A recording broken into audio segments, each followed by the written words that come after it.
Okay, so hi everyone. So my name is Michelle Olah, and I think many of you have been to a few of the sessions this summer. I really am glad that you're getting something out of it. Last time we talked about professional development, but we deliberately did not talk about a very effective practice, and that is coaching. So today we're going to talk about coaching conversations. Just before we get started, there are so many great resources out there. Marzano, Jim Knight, Elena Aguilar. There are a lot of coaching books that are thick, have tons of wonderful strategies and different things. If you want to get into deeper, I would definitely encourage you to look at that. We're really just starting with what is it and the basics so that you can actually, without reading any of these books, hop in to work with a teacher and have a coaching conversation. And so that's kind of what we're going to do today. And I love that this is such a small group. So what we'll do is we're not going to do breakouts. We'll just all talk together. You're welcome to turn on your mics if you want to answer instead, or you're welcome to still participate in the chat, whatever works best for you. So let's go ahead and get started. So I think some of the things that I hope that you get out of it today is really an understanding of what coaching is and what it isn't. How really you can't even start real coaching unless there's trust and teacher has some sort of ownership. So we're going to talk about other things because a coaching relationship is super impactful, but also not everybody's ready for it at certain points. And then what do we do and how can we build to that relationship, that coaching relationship? I'm going to give you something really simple. I like simple. I like something that you can print on your wall and memorize or just look at really easily. And then we're going to practice.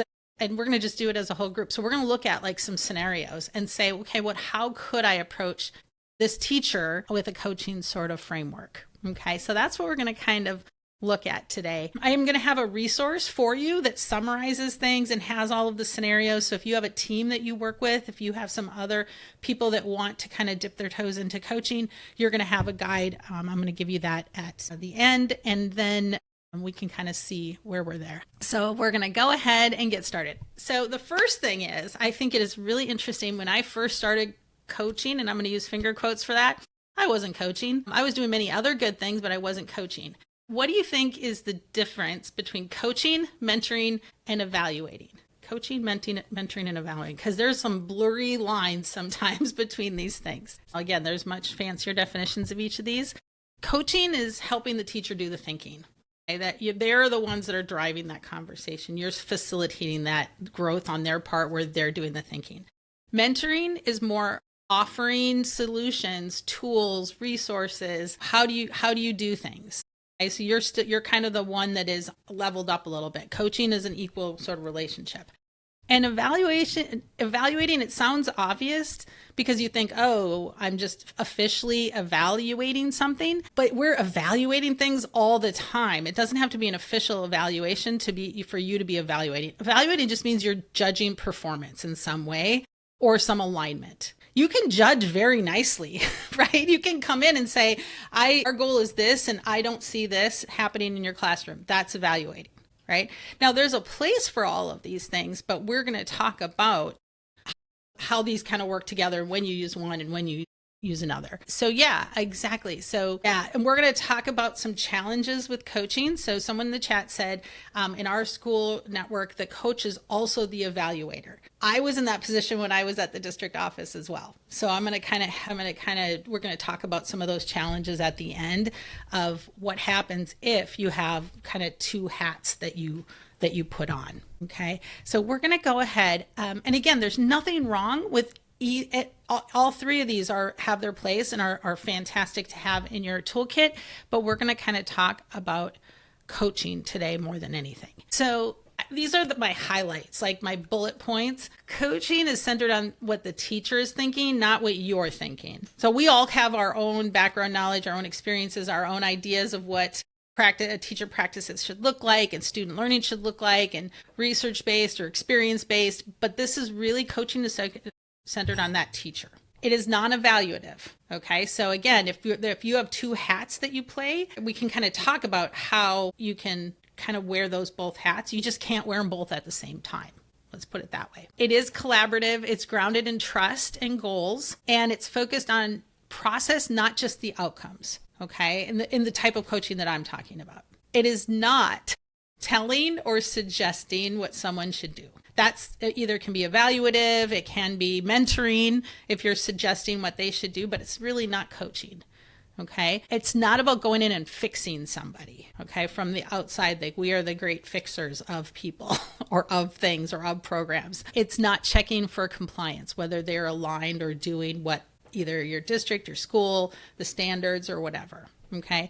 And I think the hardest part that I had in distinguishing between coaching and what coaching is and not is really, it's not advice giving. Even though I intended to be a support system, when I started giving advice, that starts unbalancing that relationship, right? And then it's not about the teacher, the teacher's thinking, and it is evaluative in some way, shape, or form. So even though it's well intended, advice giving is not a part of coaching in that truest kind of sense. And I think the biggest difference, or one of the biggest factors in success of true coaching, is that there has to be trust. There has to be trust. You have to trust them and they have to trust you. And I think that's why when a coach has an evaluative role as well, it gets really messy, right? Because how can you trust if there's not that transparency? Okay. So I'm curious, and I'd love to get a really good list. You can do it in the chat, or if you have one you want to just spit out. But what are some behaviors that we do as leaders, as coaches, that build trust? Because anybody can say, trust me, you're safe. This is a safe space, right? That's easy to say, but how do you show teachers that they can trust you? I love that. Priscilla says, honor our commitments and show up. Absolutely.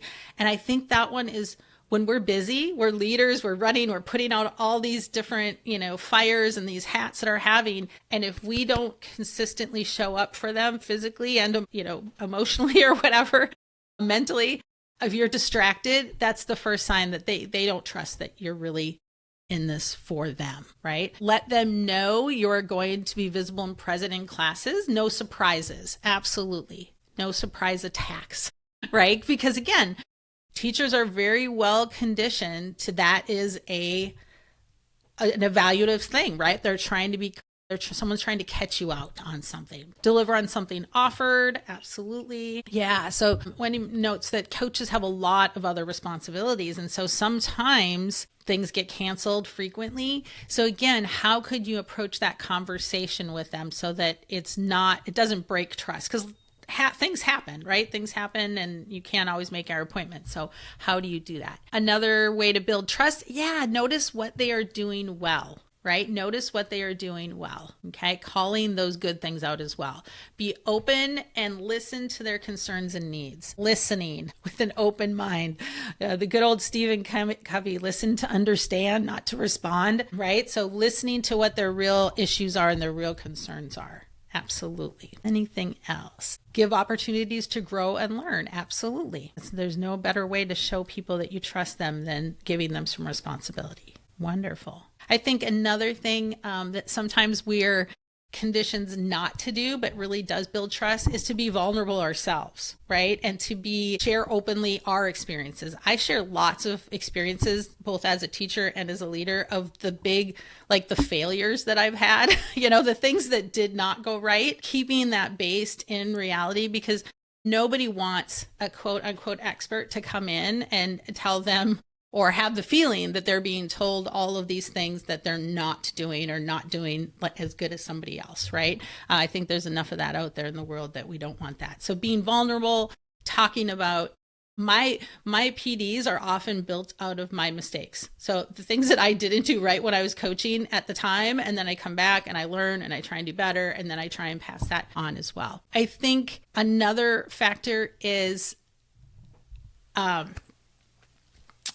just trying to make sure I hit them all, because you guys got a lot of those in there.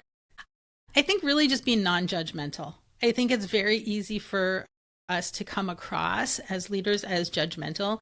Sometimes it's just because we've been in this profession a long time. So we know a lot of things, right? We know a lot of, we've been to a lot of maybe conferences, or we've been to a lot of professional development, and we've been to a lot of places. And sometimes even just our knowledge can come across as judgmental, like somebody doesn't have as much as that as you do, right? I think another one I think that we cannot forget, and I think this is one that is really hard when evaluators and coaches are they have like you said, they have lots of roles and they have multiple hats. And that is honoring and respecting confidentiality. I know that should go unsaid, but it needs to be said, right? So honoring and respecting the confidentiality of that teacher. If they're vulnerable enough to you to say, hey, my classroom is just this, and this is happening, and all this is happening, you might have some serious concerns, but as a coach, you're going to, make sure you respect their confidentiality. That doesn't mean you're not going to tell them. I think you need to go talk to your principal. I think, you can, in this case, you might have to give some advice as well. Holding back on giving advice can be challenging because we mean well. Absolutely. There's nothing wrong with giving advice and tips if that's where they're at. And we're going to talk about people at different levels of kind of coaching readiness and how that can kind of affect how you maybe use some mentoring, right? You use a little bit of mentoring here, and then we try and work our way up to coaching. You just don't want to mentor a teacher forever. At some point, we want to switch from mentoring to perhaps coaching. Okay. Any other trust building? So this is this quick little framework that we're going to talk about. And we're going to use today. I think it's just really simple, and so it's easy to do. So this is the Spark Coaching Framework. This is just my way of synthesizing a lot of different resources, a lot of different research. Like I said, Jim Knight, Elena Aguilar, there's many, many more. But I think this is something that works for me to keep things simple. So the first one, or the S, start with what's working. Start with their strengths. It's about making sure that we are going in also looking at what the positive things that are working. Because again, somebody that only feels like they're being evaluated on things that they're not doing right, that's not going to build a coaching relationship that's going to be effective. So start by noticing what's working, or even just asking the question, what happened today in class that you really thought went well? The purpose is focusing on the teacher's goals. Sometimes that is really challenging because we might go in and see something that we think is a priority. This is our top priority. That is going to be more evaluative or mentoring, which is okay, but it's not really coaching. So if it's coaching, we're going to say to the teacher, what is your goal? What is it that you want to talk about? What is it that you want to dig into that we can figure out together? This one is my favorite for not giving advice. And that is to help them figure out their assets that they already have, things that they already do, that they already have in their toolbox. Sometimes we'll come in, I'll come in, I would have came in with something new that they could try. That honestly just put more burden on that teacher, right? Sometimes we can just say, hey, you know how to do graphic organizers. Why don't we do this in a little bit different way so it's a little more active? Or you already know how to do X, Y, or Z. I saw you do this. Let's try and use that here and see if that helps break up the lesson or get more interaction or whatever it is. So helping them see the assets of what they already have and what they're already doing. The next thing is just to set a reasonable next step, helping that teacher set that next realistic step of where they want to be next, okay, what they are going to do next. And then the last one, this one's a little tricky because it's knowledge seeking, but it's you knowledge seeking, not them knowledge seeking. It's you asking questions and asking and listening to understand, not to fix. Because behind every sort of thing that there is to fix, there's something that needs to be understood. You need to understand like their background maybe, or the history, or why they're doing this. There's something that you need to understand, as opposed to just giving a strategy or the idea that you can fix this situation. So for just as an example for our content, let's just say you go in and the teacher is not using the target language. If I want to fix it, I'm going to say, I'm going to give her some resources. I'm going to give her some tools. I'm going to advise her how to use the target language more. But really, there's probably a reason why, right? So it doesn't do any good for me to give her a resource if I don't understand the reason why he or she's not doing that. Because that really, if it's because they're afraid, maybe it's because they don't feel like their French is good enough. Maybe it feels like it's just too exhausting. They don't know what to do. They don't know what to talk about. Maybe it's a skills issue. Maybe it's a mindset issue, right? Maybe it's a knowledge issue. Oh, I didn't know I was supposed to do that. My kids don't understand if I do that. Right? There's so many things, and those are the big three things that are usually an issue: skills, knowledge, or a mindset. And so if you understand that, then you know how to approach that. Okay. So that's kind of the SPARK framework. And we're going to practice in a little bit of using that on some scenarios. Okay. So I think the question that I would always ask, so then, is coaching for everyone? What do you think? Is coaching for everyone?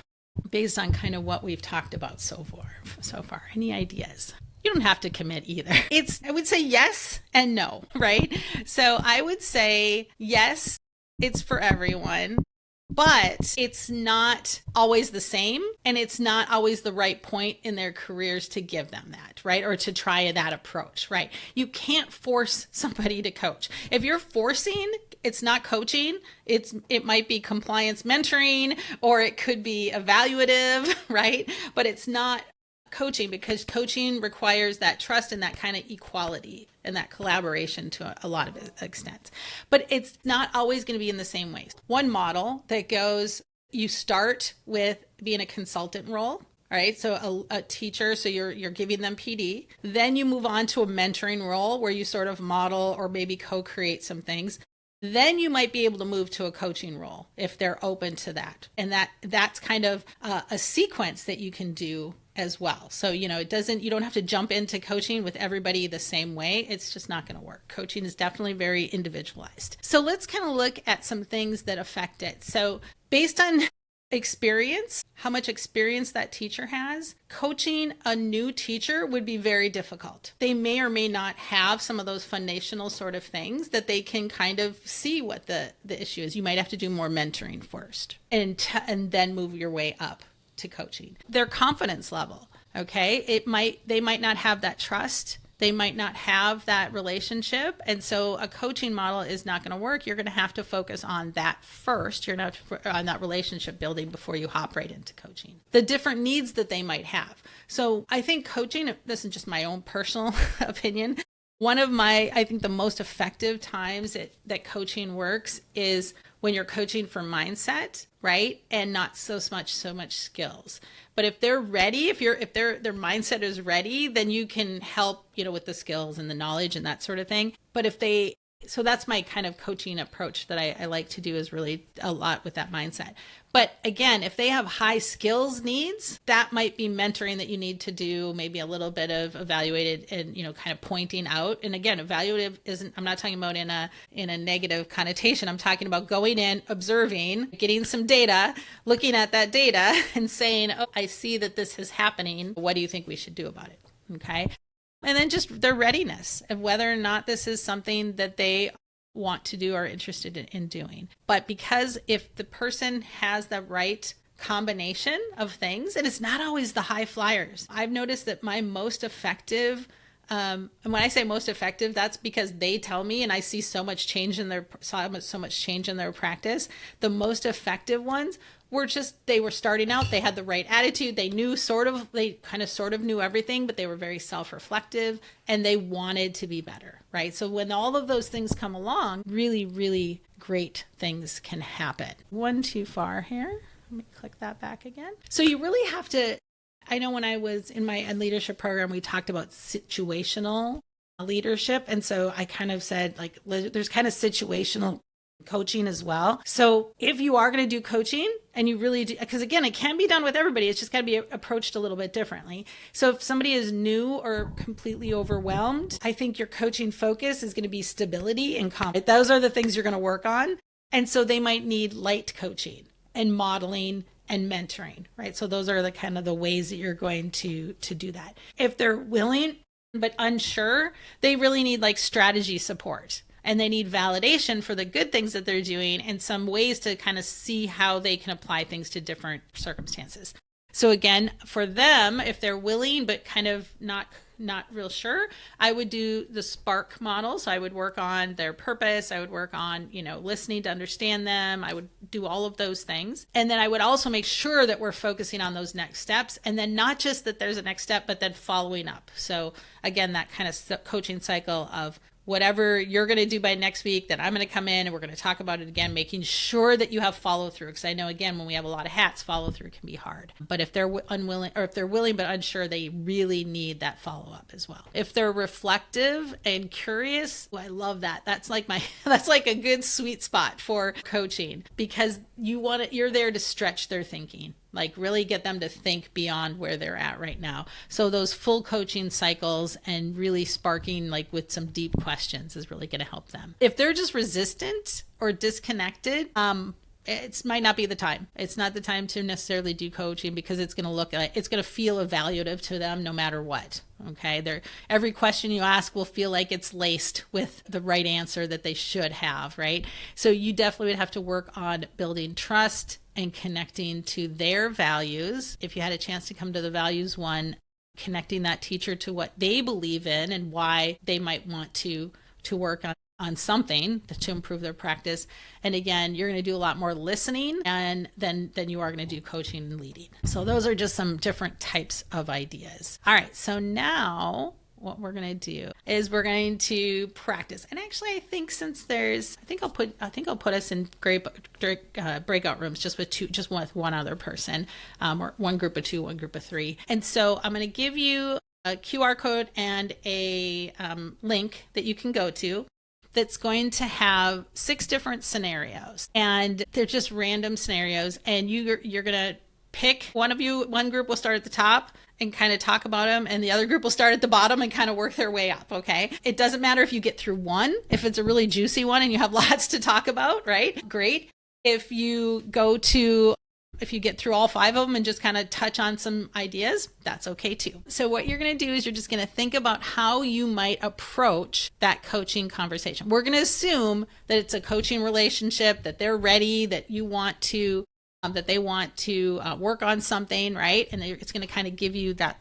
Well, some of the scenarios that doesn't assume that. But so thinking about the Spark, how would you do this? You don't have to script anything out, but just talk about how you might approach that. Okay. So this is the document. It does have the key takeaway. It has the Spark kind of framework on it, and then it's got the different scenarios, and you can make a copy of that if you want and write in it, or you can just talk about it honestly. Okay, so let's go ahead, and I'm just going to make 2 breakout rooms, and I'm going to just assign you automatically. Let's do like a good 15 minutes. And you see how many you can do, and then we'll come back and discuss, and then we'll talk about some of the challenges that you came across as you were doing this. All right, here we go. I'm going to create the rooms. So I think, again, for me, I would say, because trust is that fundamental thing that has to happen, that may or may not be part of a peer observation open door policy, a pineapple open door policy. So if you have a pineapple on your door, anyone can come in and kind of, observe, and then you can kind of talk about it afterwards or whatever. So I think if there's the community and the relationship where that works, but that also can turn evaluative very easily and quickly, right? And so I think that if you work on the trust building, the non-evaluative pieces of it, I think that is extremely effective. I think sometimes also we have these concepts behind coaching or anything really, leadership, and we kind of hold them tight to us and we don't share them. Even just sharing the Spark sort of thing with just as a colleague, and just say, wouldn't it be great if we got to the point where we could, frame discussions in one of these ways, right? We can, focus on listening. Not only do leaders do this, like we listen to solve, we listen to tell them what they should do, or we listen to help, we listen to serve, which is great, but also then they're not owning it. And if they don't own it, they're not going to feel any need to kind of work on it or whatever. And so even just saying, what do we think about these just as norms? That if somebody comes with a question, maybe we just start by saying, Would you like me to just listen and walk you through it? Or would you like some resources? It could be you sharing things with them in the end. You're framing it as they have a choice. You're offering, but it's not, they've come to you first. They're asking for it. You're not just giving them a bunch of things they didn't ask for necessarily. So I think peer coaching, peer collaboration, obviously can work really well, but I think that trust and that foundation has to be there first. Otherwise it can be worse, because then it feels like people are coming in and judging you and telling you that you're not doing things right, et cetera, right? And depending on where they're at, where the teacher and where the person that is coming into the classroom is at, it can be super effective or extremely not effective, in my opinion. Any other takeaways or anything else that struck anybody with any of the scenarios? Did they help you, even if you just got through one or two, does it help you kind of think through a couple of different types of teachers? You can go back and look at these, even though you didn't get through them today, because I think it just really stresses that there are different types of people that are out there. They need different things. And so we have to kind of meet them where they're at. Lots of different coaching cycles. I like to keep it very simple. This is just, if you're going to do it, a coaching is never just like a one-time thing. If you just drop in, you're either supporting, evaluating, mentoring, that's fine. But if you are able to, you want it to be an actual cycle of support, something consistent. So the first step is connection and clarify, building trust and the shared purpose. Like what do you want support on? What do you want to work on? Why am I here? How can I support you? What can I do? Ask and observe. And again, gathering that insight, getting that knowledge, asking those reflective questions. Now, we have to be careful because, again, we can sneak in advice and evaluation by the questions that we ask, right? Too, if all we ask about is target language, right? If that's the only thing we want to talk about, then they know, oh, okay, she's not really here to talk about what I really feel like I need to grow on. She's really here to judge that and impose what she wants me to do, right? Reflect and refocus, and then support and sustain it. Come back to it. 6 months later, sometimes we move on very quickly and we need to kind of keep circling back. And then we might clarify if that was area that they wanted to work on. Do you feel like you've mastered it? You can do it on your own. You don't need support. Do you want to try something else? Or do we need to go and start that cycle over again? Either of which might be true. So here is the tough conversations that we already started talking about, right? Coaching is powerful, but it's not always easy. And so some of those red flags or some of those issues.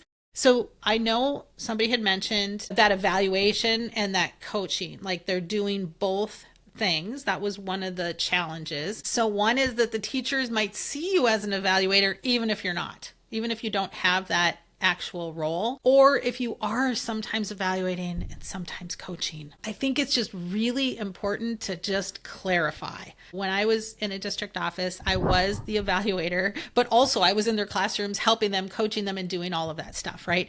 And so I just made it very clear. I am not evaluating until the day that the official evaluator time, that designated time period that we're doing the pre-conference, the very formal process, right? If before that you have any questions, and again, this was not a great situation, but that was what I was dealt with, right? I was tasked with doing both. And so I just made it very clear up until that point, it's coaching. I'm not here to be judging. If you want to know, some evaluative things, and I will take off my coaching hat, right? And I will put on my evaluator hat, but unless otherwise, this is coaching, evaluation is over here. So just clarifying that I don't like these two roles, but these are the two roles that I have.